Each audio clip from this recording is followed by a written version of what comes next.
بالکل ایسے ایشوز جو ہوتے ہیں ریلیٹڈ ہوتے ہیں پالیسی میٹر پر وہ ڈسکس ہونے چاہیے ایوان میں.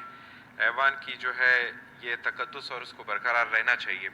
یہ میٹر لا اینڈ آرڈر سے ریگارڈنگ ہے. ہوم منسٹر صاحب جو ہے کراچی کے لیے نکلے ہیں ذرا ایمرجنسی طور پہ, تو ضرور ظاہراً ہوا ہوگا ان کی جو تحفظات ہیں, شاید میں بھی کسی لا اینڈ آرڈر فورم پر یہ معاملہ ڈسکس ہوا ہوگا. اب ڈسکشن سے تو کوئی بات روکی نہیں جا سکتی, ہر کوئی اپنی طرف سے ڈیٹیل یا اپنی طرف سے سبمیشن دیتا ہے. تو اگر اس طرح کا کوئی ایشو ہو ضرور اس کو ظاہراً کیبنٹ میں آنا پڑتا ہے, لیکن جو بھی موقع ہوگا انشاءاللہ دوستوں کے ساتھ سی ایم صاحب کے ساتھ ہم ڈسکس کریں گے. اگر اس طرح کی کوئی پالیسی بننی ہے تو ہم اپنی طرف سے تجویز دیں گے کہ وہ اسمبلی میں ٹیبل ہو تاکہ اس پہ سیر حاصل بحث ہو, کیونکہ بلوچستان کے چنے ہوئے نمائندے یہیں پر بیٹھے ہوئے ہیں اور بلوچستان کے مسائل سے سب سے زیادہ بالکل میں یہ بات اپوزیشن لیڈر صاحب کے ساتھ اتفاق کرتا ہوں, گو کہ کچھ ان کے غصے سے مجھے اختلاف ہے, کیونکہ آفیسرز جو ہوتے ہیں وہ بھی گورنمنٹ سرونٹ ہیں, ہم بھی پبلک سرونٹ ہیں یہاں پہ بیٹھے ہوئے ہیں. ہم نے سب نے ڈیلیور کرنی ہے عوام کو, لیکن ایک اچھے عزت اور ایک اچھے دائرے اور ایک اچھے پیار محبت سے, ایک شرافت اور ایک اچھے بادب ماحول میں ہم گزاریں گے تو اس کا اچھا امپریشن پھیلے گا. تو مجھے امید ہے چونکہ میرا بڑا بھائی ہے, میرا دوست ہے, مجھ سے سیکھتے بھی ہیں, تو انشاءاللہ یہ میں یقین دلاتا چلوں سی ایم صاحب سے ہم ڈسکس کریں گے. اگر ایسا کوئی معاملہ پالیسی بننے جا رہی ہے, اگر بنے گی تو اس کو ٹیبل ہونا چاہیے اسمبلی پر تاکہ سب کی ان پٹ آئے. میں انشاءاللہ یہ بات کروں گا. تھینک یو جناب اسپیکر. میں ایوان کے تمام دوستوں کا شکر گزار ہوں, اور بڑا ایک بہترین عمل ہے کہ بلوچستان کے مفاد عامہ کے پیش نظر اس طرح کے قراردادوں پر سب یکجاں اکٹھے ہیں. اللہ پاک کرے کہ بلوچستان کے تمام ایشوز پر یہ ایوان, یہ اسمبلی جو ہے آگے پیش رفت کے لیے اسی طرح اکٹھی ہو. تو اس قرارداد کی حمایت میں کہوں سر, اس میں رخشان کے حوالے سے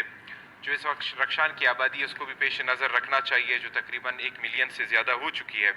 اور پر اینول تقریباً اس میں 8% کا اضافہ بھی ہو رہا ہے. اور اکثر جو ہمارے نوجوان ہیں وہ انٹر کے بعد جو ہے ہائر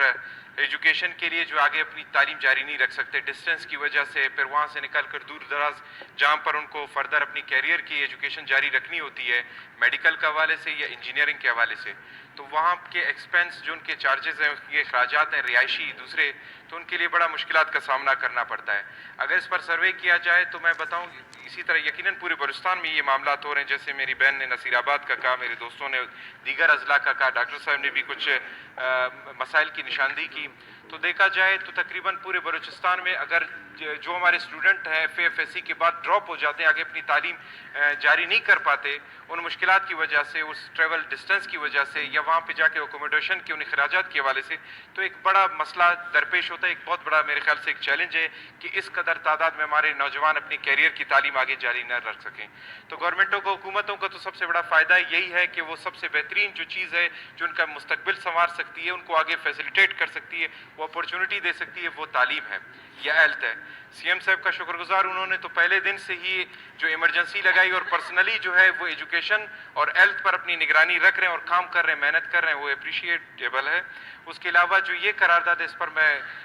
اس ایوان سے درخواست کرتا ہوں اور آپ سے کہ اس کو منظور کر کے آگے اس قرارداد پہ کارروائی, جیسے نور محمد دمر صاحب نے بات کی, یہ بھی ہمیں دیکھنا چاہیے قراردادیں ان پر عمل بھی ہونا چاہیے. جو بجٹ بنے گا, بجٹ میں میرے خیال سے جو ہم نے پہلے دن سی ایم صاحب کے سربراہی میں تعلیمی ایمرجنسی کا اعلان کیا, تو یہی ہماری کوشش ہونی چاہیے اس ایوان کی کہ آئندہ کی پی ایس ڈی پی میں بھی ہم اپنی پریورٹی جو ہے وہ ایجوکیشن اور ہیلتھ سیکٹر کو رکھیں. Thank you sir.